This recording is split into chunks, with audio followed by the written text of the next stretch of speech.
Merci beaucoup. C'est Dame Mbodj, secrétaire général national du CUSEMS Authentique.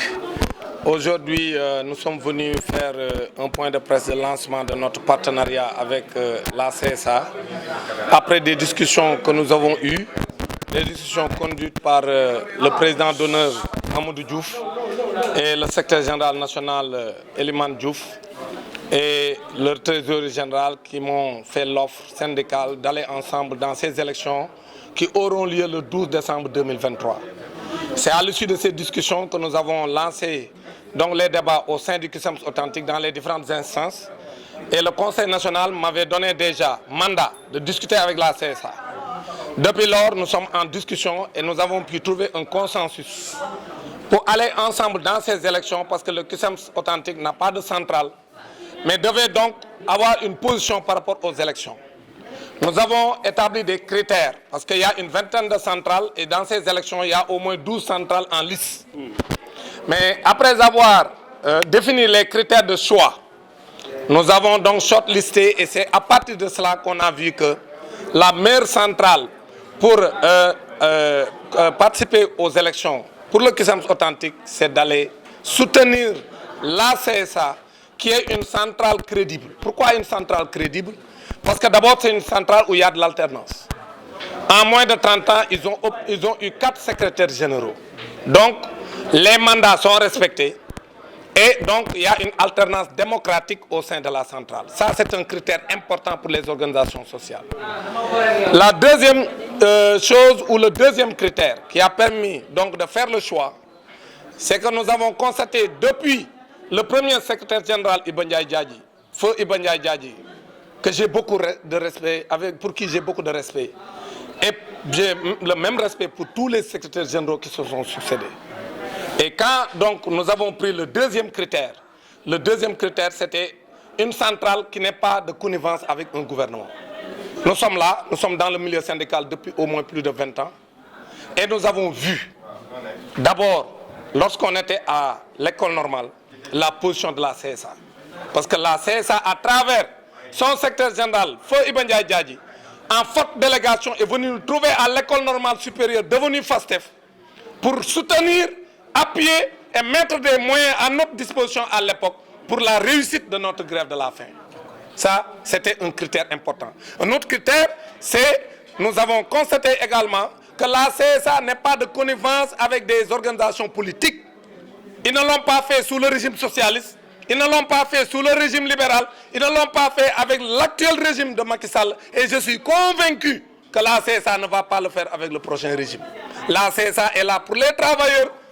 pour la défense des intérêts des travailleurs. Et c'est ce critère important qui a permis donc de faire basculer notre décision. Et c'est pourquoi le CUSEMS Authentique a décidé d'aller dans ces élections du 12 décembre 2023 avec la CSA et demande à tous les travailleurs du Sénégal, notamment les enseignants, de voter massivement la CSA et de changer de cap. Parce que depuis plus de 60 ans, il y a une organisation qui est là, qui est toujours devant, mais qui ne s'est pas battue pour les travailleurs. Aujourd'hui, il y a des réformes à apporter et la CSA est prête à les porter. La réforme du Code du travail, la réforme des institutions sociales et également la réforme pour l'indexation des revenus des travailleurs sur le coût de la vie. Sur toutes ces questions-là,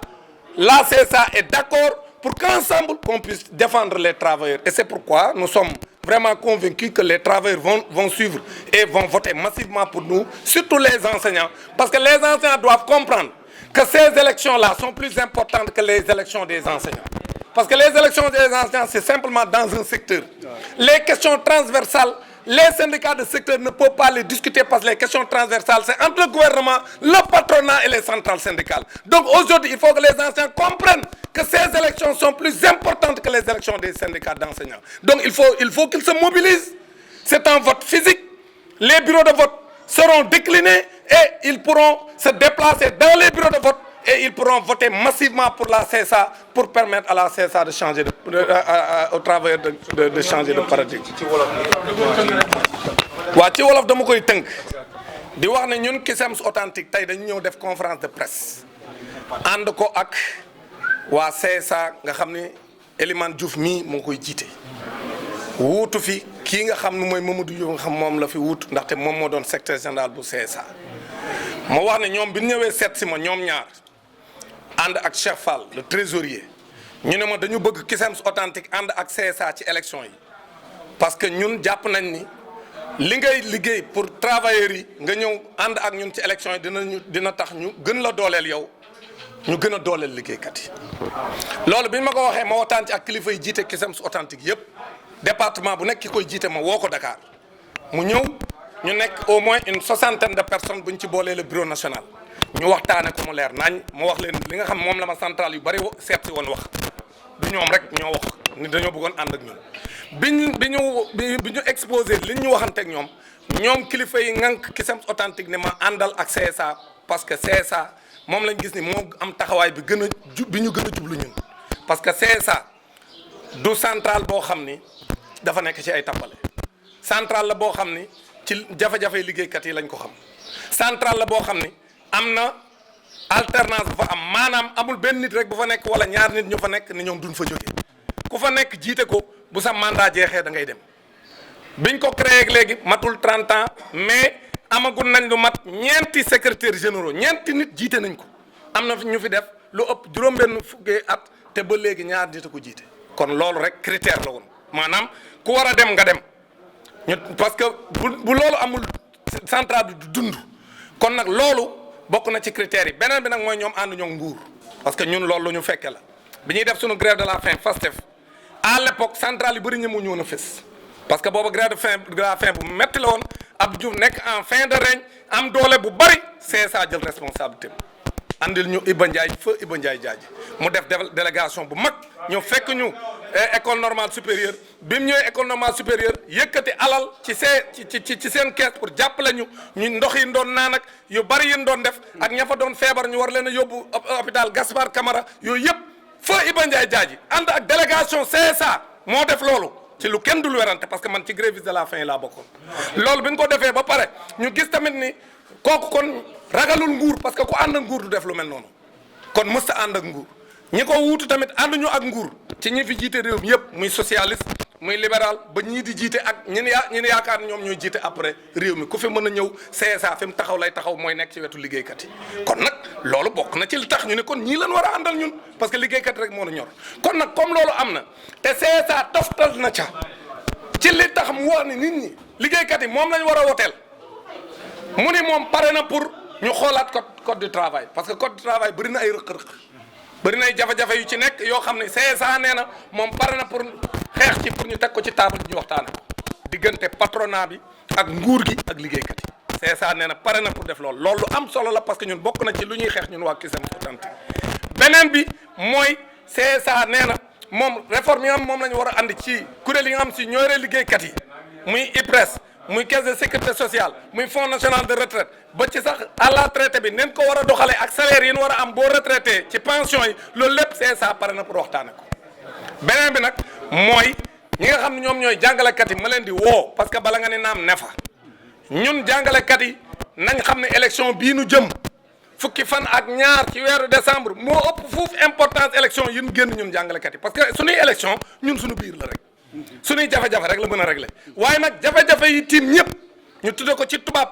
revendication transversale loolu central rek moo ko mën a régler parce que central moo mën a toog ak patronat bi ñi yore seeni entreprise li ñun ñëpp bokk li ñuy liggéey ci privé bi ak public bi li nu bokk central rek moo ko mën a régler te central bi koy régler buñ ko dooleelee nekk ci ginnaawam benn nguur du ko ñeme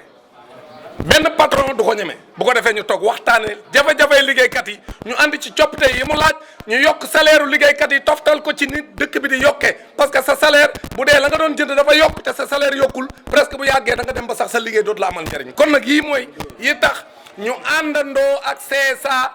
di leen wax nañ ci kontaan nañ parce que li ñu waxoon boobaak léegi ñoo ngi ci tey wax dëgg yàlla am nañ yaakaar ci ni jàngalekat yi daan ñu fekk ci appel bi ñu leen def ni leen nan votel CSA bii yoon na jàngalekat yi votel massivement CSA mais tamit du ma yem foofu parce que man damay recevoir ay entreprises yu bari yu am ay jafe-jafe seen këru liggéeykaay ñoo ñëpp daan ma seet si à commencer par exemple bi ma joxe sànq les ciments du Sahel nga xam ni maa ngi leen di défendre ci jafe-jafe boo xam ni dañ leen a jaay doole nee naa leen nan votel CSA jàngalekat yi nañ votel CSA décisionnaire nañ votel CSA parce que dañ leen a jaay doole MEPS yi les METP 5000 enseignants yi ak jàngalekat yépp bu ñu jàppalee CSA man mosuma leen a wax loo xam si dama koy wax te gëmuma ko ñun lii ñu fi waxante daañ ko respecté bu dee votel ngeen ñu may ñu doole nag nit ki nag boo bëggee mu taxaw la da nga koy may doole nan ñu votel may ñu doole ñu taxaw yiir leen aar leen pour que ñu saafara seen i jafe-jafe merci beaucoup jërëjëf merci